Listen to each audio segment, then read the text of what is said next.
Bienvenue sur Africa 24 dans cette nouvelle édition du 12-15. Voici les titres de l'actualité. En République démocratique du Congo, le dialogue politique aura finalement lieu. Fixé au 1er septembre 2016, les discussions tourneront essentiellement autour du processus électoral. 6e édition de la conférence internationale de Tokyo pour le développement de l'Afrique, TICAD, à Nairobi, au Kenya. Le Japon a promis 30 milliards de dollars d'investissement pour aider au développement du continent. Et puis, confiscation du patrimoine culturel en Afrique. Le Bénin a entamé les démarches de restitution des biens culturels emportés par l'armée française pendant la conquête coloniale. Mais avant de développer ces titres, le président angolais José Eduardo dos Santos appelle à l'unité nationale et à la cohésion sociale. Il a également plaidé pour la consolidation de la paix, la solidarité et la démocratie en Angola, des vœux exprimés ce dimanche alors qu'il célébrait son 74e anniversaire de naissance. En République démocratique du Congo, les travaux du dialogue politique débutent le 1er septembre 2016. Kinshasa, la capitale, a été choisie pour abriter ces pourparlers qui dureront 15 jours. Les discussions au dialogue politique tourneront essentiellement autour du processus électoral. Les précisions de Jacques Mboka, correspondant en République démocratique du Congo. 15 jours, du 1er au 15 septembre, c'est la durée des travaux du dialogue politique en RD Congo, tel que décidé par le comité préparatoire qui a clôturé ses travaux le samedi 27 août. Kinshasa a été choisi pour abriter les dialogues proprement dit. Un dialogue qui abordera essentiellement les questions relatives au processus électoral. Les points suivants sont retenus comme sujet à l'ordre du jour au dialogue proprement dit. 1. L'évaluation du processus électoral. 2. Le fichier électoral. 3. Les séquences des élections. 4. Le calendrier électoral. 5. Les mesures d'équité et de transparence du processus électoral. Du comité préparatoire est sortie une feuille de route qui satisfait les 3 parties engagées. L'inquiétude reste cependant les boycotts du rassemblement de l'opposition. Du côté du pouvoir, on estime que le rassemblement est en train de s'auto-exclure. Le dialogue est inclusif par la possibilité donnée à celui qui refuse aujourd'hui de le rejoindre à tout instant. Le président de la République n'a chassé personne. Le facilitateur n'a chassé personne. Les participants n'ont chassé personne. Une frange de la classe politique, pour des raisons personnelles, ont jugé nécessaire de ne pas participer. Nous devrions donc laisser le peuple en otage aux mains de ceux qui n'ont en réalité en primeur que leurs intérêts personnels. La feuille de route du dialogue n'a pas inscrit la question de l'alternance, principale condition posée par l'opposition. De la table ronde de Bruxelles qui a préparé l'indépendance de la RDC en 1960, en passant par la conférence nationale souveraine de 1992, les concertations de 2014 au dialogue politique en cours, ce sont les 27e pourparlers entre les principaux acteurs politiques congolais. Et cette nouvelle défection dans le rang de la majorité présidentielle, toujours en République démocratique du Congo. En effet, Chérubin Okende et son parti, le Front social des indépendants républicains, ont quitté la majorité présidentielle. Dans le même temps, dans le cadre du dialogue politique, les autorités se sont prononcées ce dimanche sur les exigences de l'opposition pour créer un climat de confiance. La 6e conférence internationale de Tokyo sur le développement de l'Afrique a eu lieu à Nairobi, au Kenya, les 27 et 28 août 2016. La diversification de l'économie et l'industrialisation sur le continent ont constitué les principales articulations de la rencontre, une occasion pour le continent de signer plusieurs accords commerciaux entre le Japon et l'Afrique. C'est un sujet de Leopoldo Enememba Soué, commenté par Berama Saonera. Le Japon va investir 30 millions de dollars en Afrique pour les 3 prochaines années. C'est la promesse du Premier ministre japonais Shinzo Abe lors de la conférence internationale Japon-Afrique à Nairobi qui s'est tenue du 27 au 28 août 2016. Une trentaine de chefs d'État y ont pris part. Les principaux points des débats ont porté sur l'industrialisation de l'Afrique, l'amélioration de la santé, la sécurité et la paix.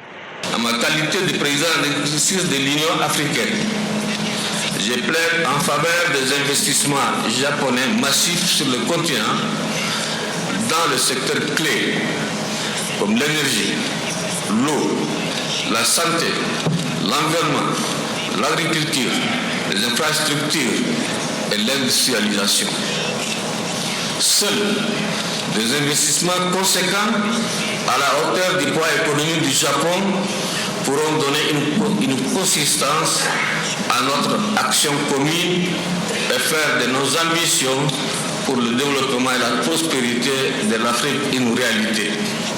À travers cette rencontre, le Japon souhaite promouvoir les instruments visant à augmenter les échanges commerciaux avec l'Afrique. De même, les secteurs sociaux des bases comme l'éducation et la santé seront parmi les axes prioritaires de la coopération entre l'Afrique et le Japon. Certains pays souffrent de la stagnation du prix des matières premières, dans d'autres, la paix a été brisée. Mais l'Afrique n'a pas l'intention d'arrêter sa marche en avant. En Afrique, les problèmes n'existent que pour être réglés. Et le Japon souhaite ardemment régler avec vous les problèmes du continent. Il n'a pas l'intention de relâcher son effort. Cette 6e conférence du TICAD est la première sur le continent. L'Afrique est aujourd'hui un partenaire de premier plan du Japon. À travers cette rencontre, le Japon souhaite consolider sa position sur le marché africain en plein essor. Et sachez que dans le cadre du TICAD, le Japon va financer le programme sénégalais de couverture maladie universelle, une subvention à hauteur de 41 milliards de francs CFA, a annoncé le président sénégalais Macky Sall. Plus de 1260 milliards de francs CFA, c'est le montant de fonds d'envoi vers le Cameroun en 2015. Selon un communiqué de l'Union africaine publié ce vendredi 26 août, le Cameroun arrive en tête, suivi de la Côte d'Ivoire, l'Afrique du Sud, le Ghana et le Nigeria. Les envois de fonds intra-africains représentent 20% du total des fonds d'envoi, des sommes pour la plupart envoyées par des travailleurs étrangers dans leur pays d'origine et qui sont devenus pratiquement les plus grands apports financiers dans ces pays.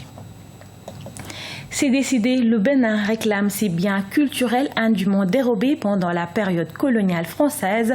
Les autorités béninoises ont entamé les démarches de restitution des biens culturels emportés par l'armée française, une initiative qui suscite de l'engouement dans le pays. C'est un reportage de Lefty Ounou, correspondant au Bénin. Le Bénin entend récupérer ses biens culturels mis illicitement dans le trafic sous le système colonial français. Annoncé au terme du Conseil des ministres du 27 juillet 2016, les démarches de la restitution du patrimoine historique du Bénin auprès des autorités françaises sont en phase de peaufinage. Ces biens regroupent des objets précieux royaux emportés par l'armée française lors de la conquête coloniale. L'initiative du gouvernement s'inscrit dans le cadre de la reconstruction d'identités culturelles perdues. D'abord, nous allons adresser au gouvernement français une demande officielle.